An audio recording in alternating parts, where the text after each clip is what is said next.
फैसला करना पड़ सकता है। ट्रंप ने यूक्रेन के सैनिकों से साफ कह दिया है कि युद्ध बंद करो और घर चले जाओ।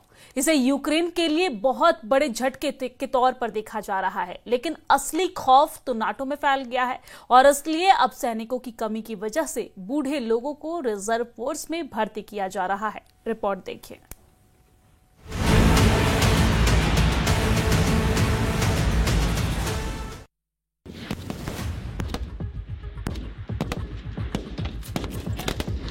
पुतिन को रोकने के लिए अब नाटो को बुजुर्गों की फौज उतारनी पड़ रही है। ये है पूर्वी यूरोप में रोमानिया और यहाँ प्राहोवा की एक फायरिंग रेंज में पुतिन को रोकने की तैयारी चल रही है। एक एक सैनिक को गौर से देखिए। नाटो की दीवार बनने के लिए रोमानिया में अब बूढ़ों को उतार दिया गया है। पुतिन के युद्ध को काबू में करने के लिए रोमानिया की फौज हैरान कर रही है। पुतिन की सेना को रोकने वालों में ये है 55 साल के होरिया, एक व्यापारी हैं। ये है फाचू योनस, उम्र 44 वर्ष, बैंक में काम करते हैं। ये है 51 साल के कॉन्स्टेंटिन मार्शल, एक अर्थशास्त्री हैं। ऐसी पूरी बटालियन तैयार हो रही है। पूर्वी यूरोप का देश रोमानिया नाटो का सदस्य है और पोलैंड के साथ उस पर भी रूस वाला खतरा बहुत तेजी से मंडरा रहा है। Amenințări, atât timp cât e un război la graniță, sigur că există amenințări și e bine să fim pregătiți să descurajăm. Dacă nu te pregătești, ești țintă ușoară. Romania में उस युद्ध की तैयारी चल रही है जिसकी कभी शुरू न होने की दुआ पूरा यूरोप कर रहा है। यूक्रेन से होने वाले हर धमाके का खौफ पूर्वी यूरोप में फैल चुका है। जहां जहां बम फट रहे हैं, जहां जहां रूस के ड्रोन अटैक का डर फैल रहा है, वो हर देश इस वक्त बहुत बड़े ट्रॉमा से गुजर रहा है। रोमानिया में हुए धमाके ने इस ट्रॉमा को कई गुना बढ़ा दिया है। रोमानिया की 2 करोड़ की आबादी बहुत ज्यादा तनाव में आ चुकी है।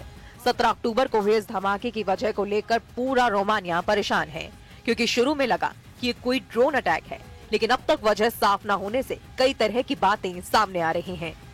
इसी डर का हिस्सा है कि रोमानिया ने अपने बूढ़े लोगों की फौज तैयार करनी शुरू कर दी है।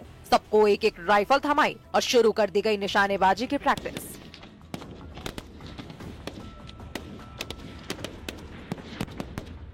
20 ceva de ani a fost ultima oară când am tras. Când ați făcut armata? În 2004. Vremea lungă care a trecut de la ultimele conflagrații mondiale în care au fost implicate mai multe state, e posibil ca oamenii să mai uite cât de mult rău poate să producă un război. Sperăm să nu ne confruntăm cu așa. Romania ने 2007 में सैन्य service अनिवार्य करने वाला system 2007 में खत्म कर दिया था, लेकिन 18 साल के बाद अब पुतिन के गुस्से ने पूरे यूरोप का ब्लड प्रेशर संकट में पहुंचा दिया है। रूस और यूक्रेन युद्ध के खतरे ने यूरोप को कैसे डराया हुआ है, इसके कुछ आंकड़े आपको हैरान कर देंगे। पोलैंड ने अपनी रिजर्व फोर्स 5 लाख तक बढ़ाने का फैसला किया है। जर्मनी में अब रिजर्व फोर्स बढ़ाने के लिए 6 महीने की आर्मी ट्रेनिंग देने की तैयारी हो रही है। रिजर्व सैनिकों की तादाद 2 लाख तक की जा रही है। डेनमार्क में सबको 4 से 11 महीने की आर्मी ट्रेनिंग देने का प्लान है। इसमें महिलाएं भी शामिल होंगी। फिनलैंड में 9 लाख रिजर्व फोर्स है और ये यूरोप में सबसे तेजी से युद्ध की तैयारी करने के लिए जाना जाता है। नाटो देशों ने 2022 में मैड्रिड में हुई मीटिंग में तय किया था कि रिजर्व फोर्स बढ़ाई जाएगी। पिछले 3 सालों के दौरान नाटो के नेता बार बार मिलते रहे हैं, लेकिन पुतिन के आगे मजबूर नजर आ रहे हैं। पुतिन के खतरनाक हमलों ने इस मजबूरी को कई गुना बढ़ा दिया है। जमीन से आसमान तक नाटो ने अब पुतिन को रोकने के लिए एडी चोटी का जोर लगाना शुरू कर दिया है।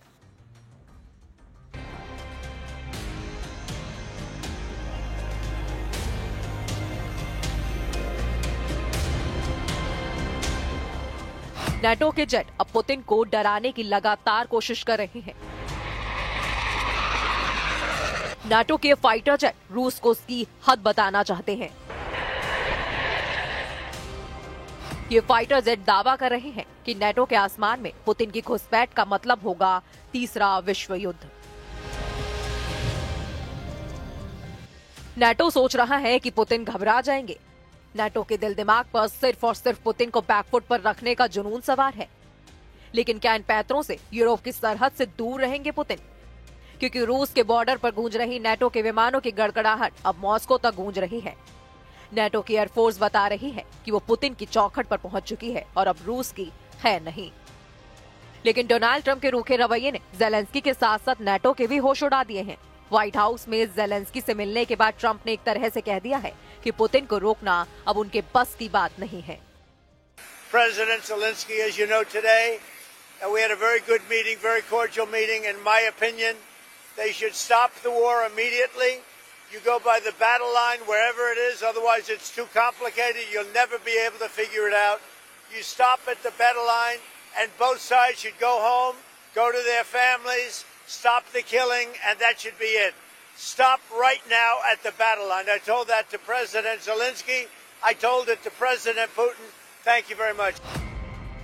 नेटो ने पुतिन को डराने के लिए आक्रामक पेट्रोलिंग वाली उड़ान शुरू कर दी है और रूस के बॉर्डर के करीब घंटों उड़ान भरी जा रही है। आर्कटिक महासागर की तरफ से दक्षिण की तरफ बाल्टिक सागर और यूक्रेन की आखिरी सरहद तक विमानों से रूस को चैलेंज किया जा रहा है। ऐसे ही एक मिशन में 12 घंटे तक नेटो के विमानों ने रूस की जंग की तैयारियों की टोह ली है। 12 घंटे तक नेटो के विमानों ने रूस के बॉर्डर की तरफ हर मोर्चे को स्कैन किया। 12 घंटे तक नेटो की एयरफोर्स इतनी ज्यादा एक्टिव रही जितना पिछले 3.5 साल के यूक्रेन युद्ध के दौरान वो पूरी पिक्चर से गायब थी। पुतिन के बॉर्डर के पास नेटो की वायुसेना का जुटना बड़ा मैसेज है। डोनाल्ड ट्रंप और उनके नेटो गुट के लीडर पुतिन को बताना चाहते हैं कि वो युद्ध के लिए तैयार हैं। लेकिन ऐसी टक्कर का नतीजा सिर्फ और सिर्फ रूस बनाम नेटो का युद्ध नहीं होगा। ये पूरी तरह से वर्ल्ड वॉर भड़काने वाला कदम है जिसे पुतिन माफ नहीं करेंगे। इस बात की गारंटी रूस बार बार यूरोप को दे रहा है। रूस पर नजर रखने के लिए बड़े टोही विमानों में RC-135 सर्विलांस जेट शामिल है। इसके अलावा P-8A भी शामिल है जो कि आर्कटिक महासागर के आसपास रूस की नौसेना पर निगरानी रख रहा है, जबकि RC-135 नेटो की पूर्वी सरहद पर रूस के कम्युनिकेशन और रेडार सिस्टम को ट्रैक कर रहा है। इन विमानों को एयर कवर देने के लिए नेटो के फाइटर जेट भी लगातार आसमान में मौजूद रहते हैं। ये वही लॉन्ग रेंज तक उड़ान भरते रहें और बिना उतरे हुए अपने मिशन को अंजाम दें। इसके लिए नेटो के टैंकर विमान भी लगातार यूरोप का चक्कर लगाते रहते हैं। इसमें कोई शक नहीं कि पुतिन की सेना ने 3.5 साल के युद्ध में सबसे खतरनाक अटैक की तैयारी शुरू कर दी है। रूस इस बार यूक्रेन पर नहीं बल्कि नेटो पर सबसे बड़े हमले के लिए खुद को आजमा रहा है, क्योंकि अमेरिका और नेटो ने भी रूस को दबाने में कोई कसर बाकी नहीं रखी है। ये मान लीजिए कि अक्टूबर की शुरुआत में पुतिन ने यूरोप पर जो हल्ला बोला है उसकी गूंज अब नवंबर में सुनाई देगी। तस्वीरों में चाहे पुतिन का गुस्सा नजर न आए, लेकिन यूरोप का एयर डिफेंस इस वक्त पुतिन की खतरनाक नीयत के आगे फेल साबित हो रहा है। इसलिए अक्टूबर का महीना यूक्रेन और रूस के बीच नहीं बल्कि पुतिन और नेटो के बीच तनाव बढ़ा रहा है। इस महीने के आने वाले दिन बहुत अहम होने वाले हैं।